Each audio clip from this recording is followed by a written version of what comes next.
बिस्मिल्लाहिर्रहमानिर्रहीम।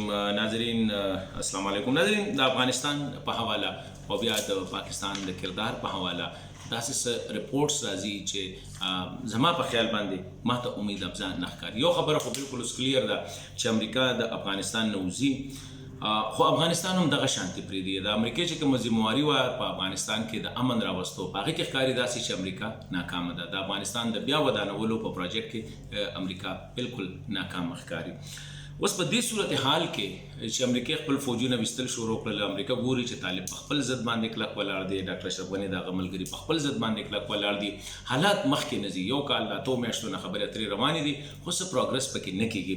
د هغوی لپاره اسان یو حل بل دی چې دغه خبره یو بالکې شته دی، هغه پاکستان دی. پاکستان ته بیا رپورټس دا راځي، د افغانستان کابل نه دا رپورټس راځي چې پاکستان ته یو وارې بیا د ذمهواري حواله کېږي چې د افغانستان په دې دغه کې ځانګړی کردار ادا کړي. یعنې ټول امریکا به هم لاړه شي، ټول خلک به لاړ شي او پاکستان دی دلته کې خپل کردار ادا کړي. هغه داسې چې د ډاکټر اشرف غني صاحب سره کینی او د هغې حوالې سره طالبانو نه لړي، پاکستان کافي خفه دی. د هغې وجه دا ده چې د طالبانو کوم هټدرمي یا ضد دی، د هغې د وجې نه د امن امکانات په افغانستان کې ډېر کم ښکاري. طالبان وایي چې بس 20 زر ما ټوله زما چې دا څه دي دا دې موږ له راکړې او بس تاسې موږ هسې هم جنګ ګټلی دی. نو جنګ څوک ګټي نه، جنگ همیشه هر پارټي جنگ بیلی، په جنگ کې ګټه د هیڅ چا هم نشته، په جنگ کې صرف بهلاتي.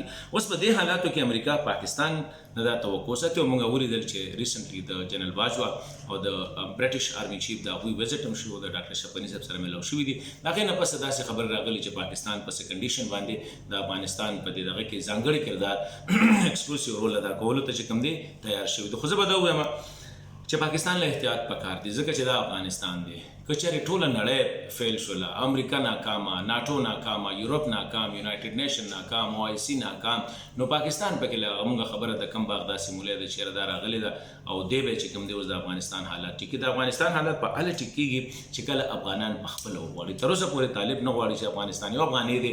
ډاکټر اشرف غني صاحب د هغوی خپل مجاهدین او د خپل ایتنیک او سیکټریین ګروپس چې کوم دي، هغوی لا تر اوسه پورې دې ته تیار نه دي چې افغانستان کې دی امن راشي. که کله دوی تیار شو، خامخا به امن راځي.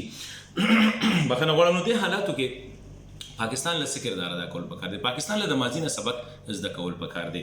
ماضي کې موږ وکتل چې کله د روس اخیرنی فوجي لاړه، نو امریکا مو سره لاړله، یورپ مو سره لاړله، اقوام متحده مو سره لاړله، ټول ګن چې کوم دی هغه پاکستان ته پرېښود. پاکستان د خپل کوشش مطابق، خو یا بدو په هغې تنقید کیدی شي، خو د کوشش مطابق د حالاتو ټیکولو کوشش وکړو.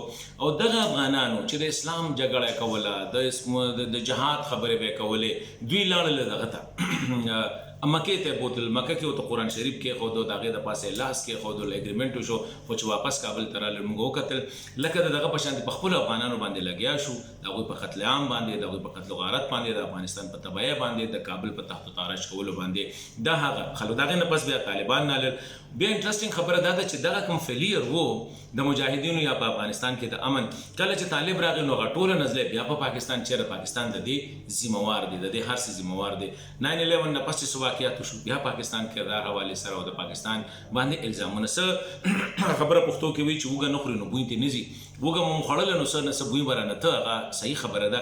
خو بله خبره دا ده اوس پاکستان په کوم حیثیت کې دی وایي چې زه به د افغانستان دا مسله موږ دې ته تیار یو. په دې کې موږ لږ احتیاط پکار دی. دا افغانستان دی، دیټ از او دی د ګریو یارډ اف امپایرز ورته ویل کېږي. که روس ناکامه شي دلته څه ونه کړل، که امریکې څه ونه کړل، که یونو څه ونه کړل، که OIC څه ونه کړل، نو زما څه حیثیت دی چې زه به دغه افغانان چې د امریکې پیسې، د امریکې دولت، د امریکې طاقت، هغې په دې کې امن رانوسته، د روس طاقت، د روس پیسې هغې رانوسته، د UN، د یورپ، د ناټو، نو پاکستان به پکې څنګه دا کار کوي؟ په دې موږ له احتیاط پکار دی. داسې نه وي چې د جنوه نه پس کوم حالات رالله افغانستان کې، د بون نه پس کوم حالات رالله، د هغې نه د مکې نه، د پېښور ریکارډ نه دومره ریکارډونه شوي دي چې د هغې څه تعداد نشته دی.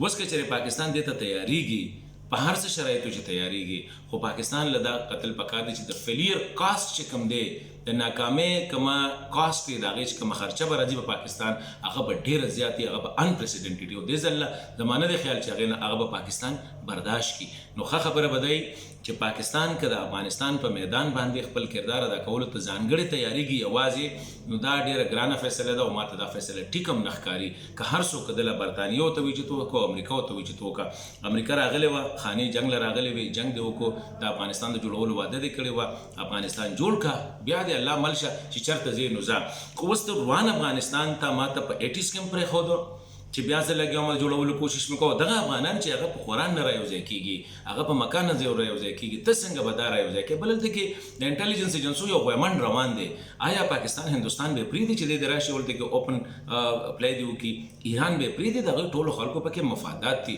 په خپله په افغانستان کې هر یو کس چې کوم دی هغه د انټلیجنس دغه سره تړلی دی د بهر دغه سره نو پاکستان له احتیاط پکار دی هسې نه چې اوپیره بیا ناکامي راشي خو هغه ناکامي به نه د بون ناکامي هغه ناکامي به نه د جنوا د ناکامي هغه ناکامي به د پاکستان د اسلام آباد ناکامي او د هغې هغه کاسټ چې کوم دی د هغې هغه بوج چې کوم دی زما نه دی خیال چې پاکستان هغه برداشت کړي د دې د وجې نه زه دا خبره کوم چې هر څه کې دی پاکستان که هر څه کردار ادا کړي خو امریکا به آنبوډي هغه به دلته کېږي روس به دلته کېږي چین به دلته کېږي نړیواله ورورولي به دلته کېږي یوازې د افغانستان میدان ته دانګل دا به د پاکستان بیوقوفي